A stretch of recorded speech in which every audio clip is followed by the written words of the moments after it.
শুভ বিকেল সবাইকে।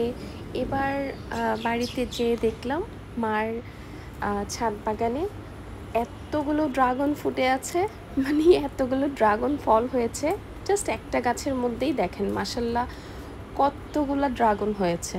So dragon ফলগুলো অনেক আগেই পারার কথা, বাট আমার শাশুড়ি মা, আমি যেহেতু ভিডিও করতে অনেক পছন্দ করি বাড়িতে গেলে, সো মা আমার জন্য কিছু ফল রেখে দিয়েছিল যে আমি নিজ হাতে পারবো, দেন ভিডিও করব।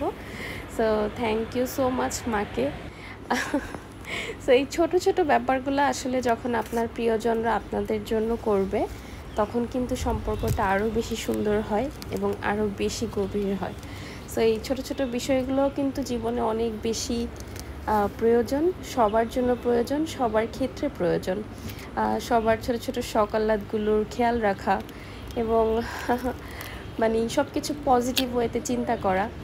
সো এই যে দেখেন কতগুলো ড্রাগন ফল হয়েছে, এবং আমি জানি না কেন বাজার থেকে কিনে যেই আমরা ড্রাগন ফলটা খাই, খুব পানসে একটা টেস্ট থাকে, বাট মার হাতের লাগানো যে ছাদে আমাদের মানে ড্রাগন ফলের যে গাছটা আছে, সেখানকার ড্রাগন ফলগুলো এত মিষ্টি হয়, সেটা আসলে আপনারা না খেলে বুঝবেন না।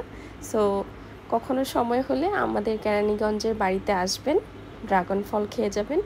সাথে এই যে এরকম আরও নানান রকমের দেশীয় ফল যেগুলো মা লাগিয়েছে, যে এটা যেমন করমচা গাছ ছিল, সো আমি দেখলাম যে কিছু করমচাও আছে এখানে, সো আমি কিছু করমচাও পেরে নিলাম।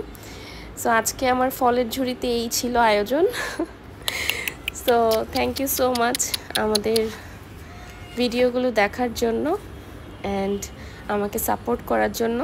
দোয়া করবেন যেন এভাবেই সুস্থভাবে আপনাদের সাথে থাকতে পারি।